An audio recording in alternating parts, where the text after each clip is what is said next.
C'était mission impossible, mais elle n'avait pas le choix. Elle ne pouvait pas transporter ses médicaments dans le métro. Lisa était infirmière de liaison. Elle assurait le suivi des patients à leur sortie de l'hôpital quand ils avaient du mal à se rendre dans les services de soins externes, et ce afin de prévenir les réhospitalisations précoces. Ou, disait-elle parfois lorsqu'elle cédait au cynisme, sa tâche consistait à remplacer pour moitié les infirmières de proximité qui n'avaient plus les moyens d'accompagner ces patients et pour moitié les médecins généralistes qui refusaient désormais de quitter leur cabinet.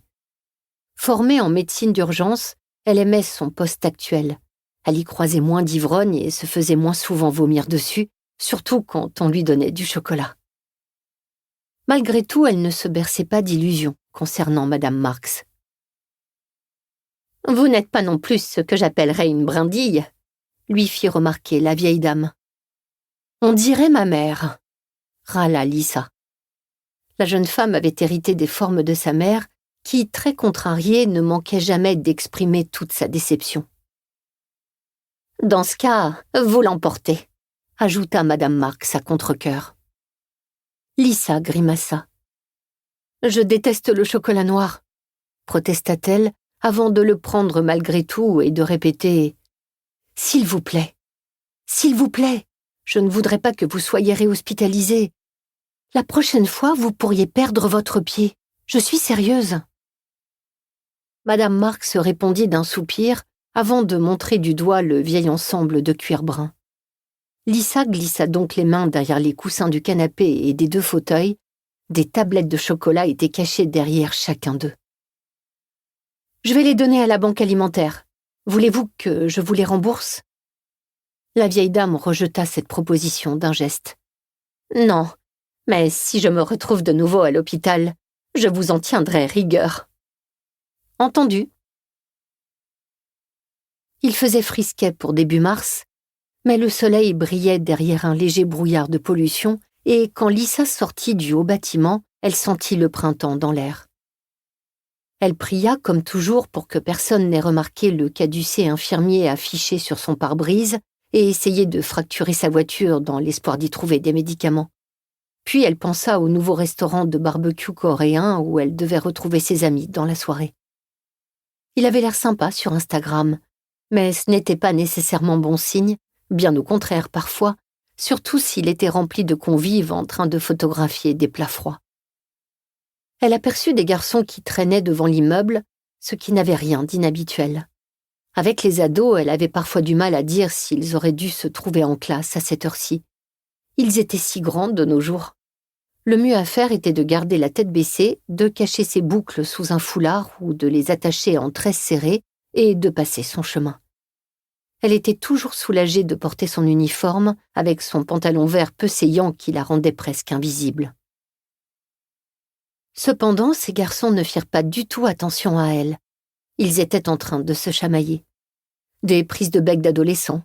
Ils frimaient, faisaient les pans, bombant le torse. De différentes origines, ils avaient quelques poils sur le menton et au-dessus des lèvres, de grandes jambes et des coudes trop pointus, une forte odeur de déodorant Lynx Africa et d'énormes baskets aux pieds et de vrais péniches. Ils jouaient au mal, feignant de savoir se comporter en hommes, et en un sens, c'était plutôt mignon. Mais c'était aussi intimidant, et elle s'apprêtait à les contourner lorsqu'elle se rendit compte qu'elle connaissait l'un d'eux. Elle grimaça.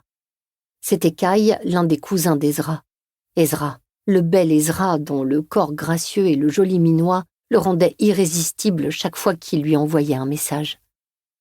Malheureusement, Ezra en avait parfaitement conscience, ce pourquoi il se sentait dans l'obligation de papillonner dans tout le sud de Londres. Chaque fois qu'il la ghostait, qu'il ne lui donnait plus signe de vie, elle se jurait qu'on ne l'y reprendrait plus.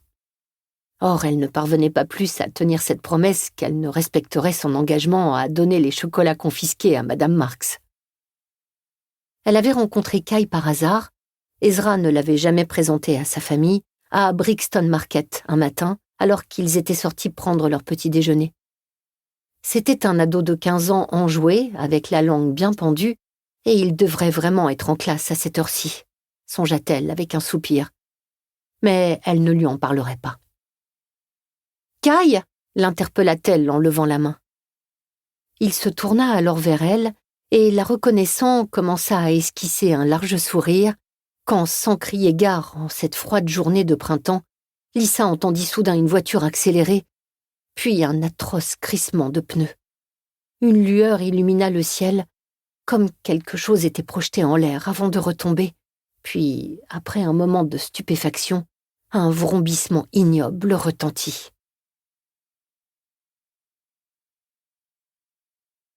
Chapitre 2. À environ 800 kilomètres de là, au nord-nord-ouest, dans le petit village de Kerinfif, sur les rives du Loch Ness, le vent froid de mars soufflait à la surface de l'eau qui se ridait de petites crêtes blanches et les nuages s'amoncelaient au sommet des montagnes pourpres. Cormac Macpherson, l'infirmier de liaison du village, consulta sa montre. Joanne, la médecin généraliste, était de l'autre côté de la lande pour soigner une hernie hiatale. Chez un être humain, supposait-il, mais avec Joanne, on pouvait s'attendre à tout. Elle se déplaçait rarement sans être entourée de ses fox terriers à poils durs dans un nuage de poussière. Jake, l'ambulancier du village, avait donc demandé à Cormac de venir l'aider avec une dame très âgée qui avait refusé d'être hospitalisée et réanimée. Cormac était incapable de dire non à une personne en détresse. Jake le savait et profitait largement de sa gentillesse. Ils étaient restés auprès de la famille, s'assurant qu'Eddie soit le plus confortable possible jusqu'à la fin, dans le lit du petit cottage où elle était née 90 ans plus tôt. Compte tenu des circonstances, cela ne s'était pas trop mal passé. Les deux hommes étaient désormais en route pour le pub, où ils comptaient boire une pinte bien méritée.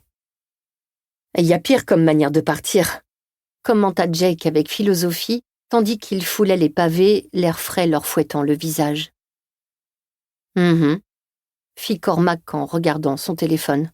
« C'est encore Emer ?» l'interrogea son ami en jetant un coup d'œil. « Oh non, elle est passée pour me faire un dîner surprise. »« C'est terrifiant. »« C'est pas terrifiant, » protesta mollement Cormac. « C'est gentil. Mais elle doit bien savoir que t'es toujours de garde. » « Je lui ai dit que j'étais de repos. »« Bon, autant aller boire une pinte alors. » dit Jake, pas le moins du monde gêné. Cormac vérifia l'heure, puis secoua la tête, quand une porte s'ouvrit dans la petite rangée de maisons mitoyennes qu'il longeait et dont les salons donnaient directement sur la rue. « Jake, Cormac !» les appela une voix douce. « Je ne voudrais pas... » « Déranger le médecin », finit Jake pour elle. « Ouais, on sait. »